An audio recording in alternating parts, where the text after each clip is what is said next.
Ayan, nilinis ko kasi siya kasi 'di ba pinakain ko siya saka pinainom ng gamot. Ayan, kanina kahapon okay pa siya eh. Chinek ko yung bibig nila. May nakita akong singaw. Siguro dun sa kinain nilang dry food. Siguro nagkaroon sila ng ganto. Ano sila eh, 3 sila eh. Bale 3 na silang nagkaroon ng ganito. Ngayon, pinainom ko sila ng antibiotic. Tapos bukas, lalagyan ko ng apple cider yung mga singaw na nasa loob ng bibig nila. Pero ngayon, pinainom ko na sila. Ito yung dalawa.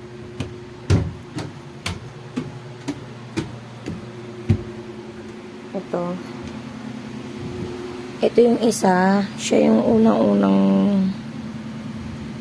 nakita ko talaga na pumayat. Nagulat na lang ako. Kaya pala lagi namin to katabi matulog. Kaya pala nagsusumigsik sa amin. Ayan, medyo pinakain ko yan, sinubuan ko yan ng wet food, saka pinainom ng gamot. Tapos saka ito pa. Ito, ayan, kaya mga parang ang dudumi nila kasi tawag dito, pinunasan ko sila kasi pinakain ko ng wet. Ayan, yung bibig. Nasa bibig yung Ito si Oreo hindi pa masyado. Ayan o. Makita nyo dyan. Hindi makita eh. Basta yun nandun. Ito si Oreo hindi pa masyado. Pero wala na siyang gana kumain. Pinainom ko na rin siya ng gamot. Ito si Bambam.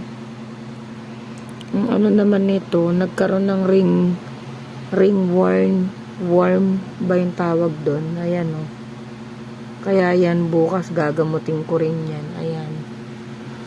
Ewan ko ba sa mga to, hindi naman lumalabas ng bahay. Ayan o, bukas. Sa allergy ng pagkain.